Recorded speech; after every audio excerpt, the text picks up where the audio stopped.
Assalamualaikum warahmatullahi wabarakatuh. Pada masa kekhalifahan Umar bin Khattab, wilayah kekuasaan Islam meluas ke berbagai penjuru dunia. Pasukan Muslim menembus Syam, Irak, hingga pesisir Bizantium.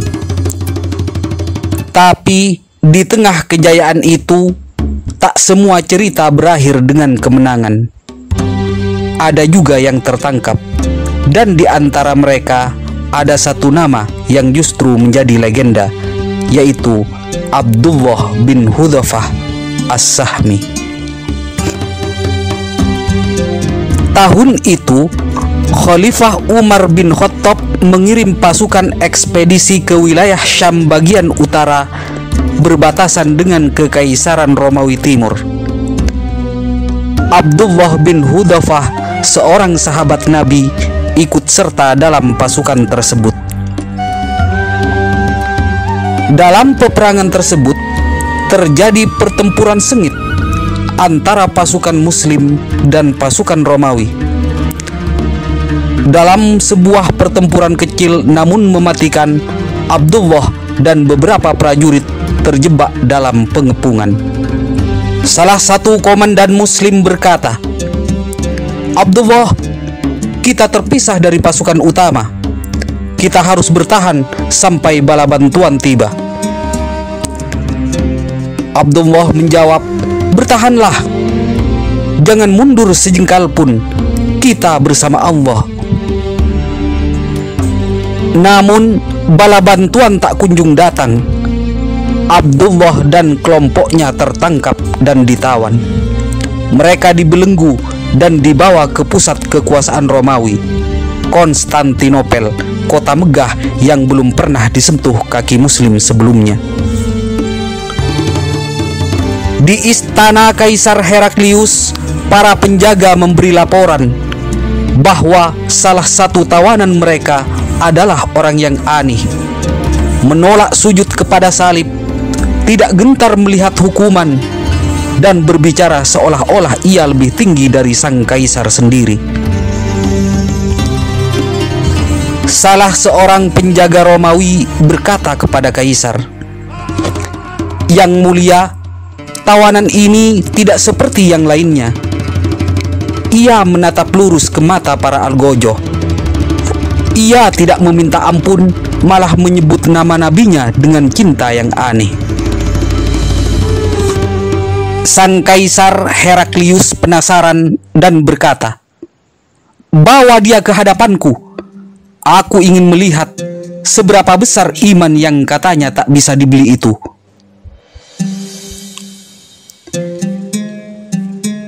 Begitulah awal kisah Abdullah bin Hudhafah sebagai tawanan yang tak biasa.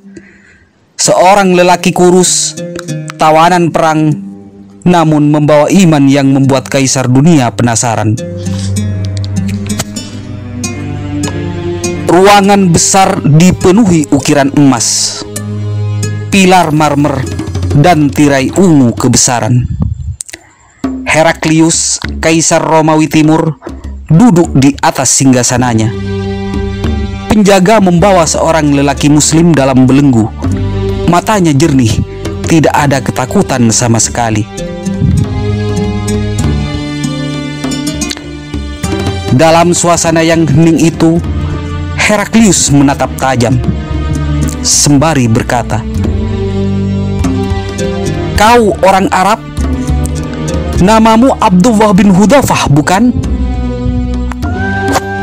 Abdullah dengan tenang menjawabnya, "Benar, saya seorang hamba Allah dan sahabat nabinya Muhammad sallallahu alaihi wasallam." Heraklius tersenyum seolah mengejek. Dia berkata, "Kau tahu, aku bisa membunuhmu sekarang juga. Tapi aku tertarik. Kau tampak berbeda. Aku ingin memberimu tawaran." Abdullah menjawab, Aku tidak takut mati. Katakan tawaranmu, tapi jangan mengira kau bisa membeli keyakinanku. Heraklius mengangkat tangan sembari berkata, "Dengarkan, murtadlah dari agamamu. Aku akan membebaskanmu. Tidak hanya itu, aku akan memberimu pangkat tinggi di pasukanku, rumah mewah, wanita tercantik Romawi, dan emas seberat tubuhmu." Abdullah menatap mata Heraklius dan berkata, "Demi Allah, andai kau berikan seluruh kerajaanmu, kekuasaanmu, dan semua yang ada di bumi ini, aku tak akan meninggalkan agama Muhammad walau hanya sekejap mata." Ruangan itu mendadak senyap. Para pengawal menahan napas. Tak ada yang pernah berbicara pada kaisar seperti itu. Heraklius marah. Dengan nada pelan dia berkata, "Baiklah, kita lihat seberapa kuat keyakinanmu." Abdullah dilempar ke penjara bawah tanah. Ia dipaksa melihat sahabatnya dilempar ke air mendidih hingga tubuhnya larut. Ia sendiri dipukul, dicambuk, dan ditelanjangi kehormatan dunia. Namun Abdullah tetap diam. Tak ada ratapan, hanya doa lirih yang ia panjatkan. Heraklius berjalan ke sana kemari, seolah-olah dia sedang menyusun siasat. Kemudian dia berkata, "Gantung dia di salib, tapi jangan dibunuh dulu. Arahkan anak panah ke tubuhnya, tapi jangan sampai menyentuh jantung." Anak panah melesat mengenai tangan, kaki, bahu. Darah mengucur, tapi Abdullah tak menyerah. Akhirnya Heraklius memerintahkan untuk mendidihkan minyak. Sembari dia berkata, "Lempar dia ke dalamnya.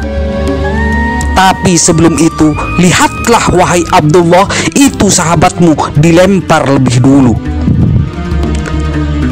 Tubuh sahabat Abdullah mendidih dan hancur. Abdullah menunduk dan air mata mengalir. Heraklius tertawa terbahak-bahak seolah-olah dia telah menang. Dia berkata kepada para penjaga, "Penjaga, dia telah menangis. Imannya telah runtuh. Bawa dia ke sini." Abdullah bin Hudhafah menjawab pelan tapi tajam, "Aku menangis.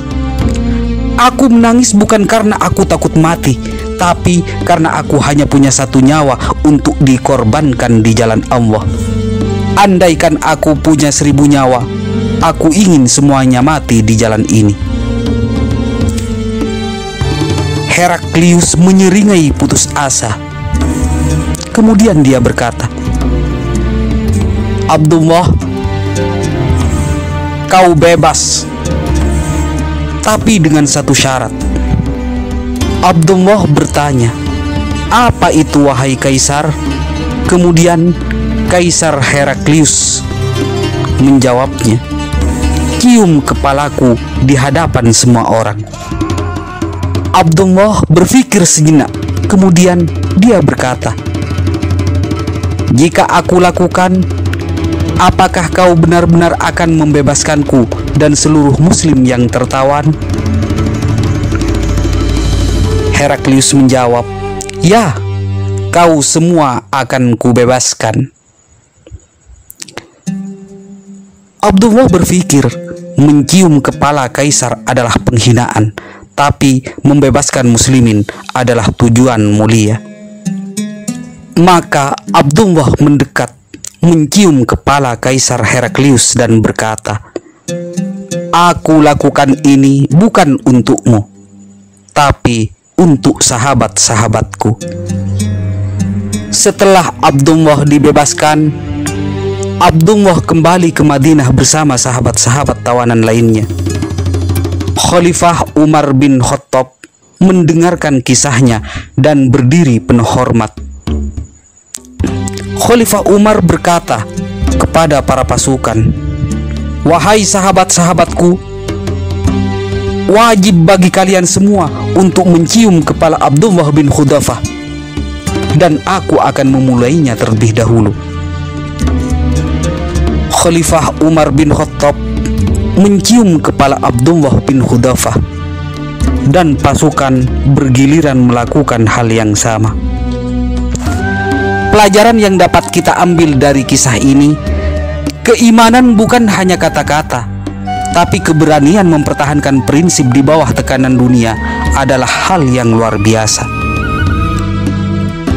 Abdullah bin Hudzafah mengajarkan bahwa kehormatan seorang muslim bukan untuk diperjualbelikan.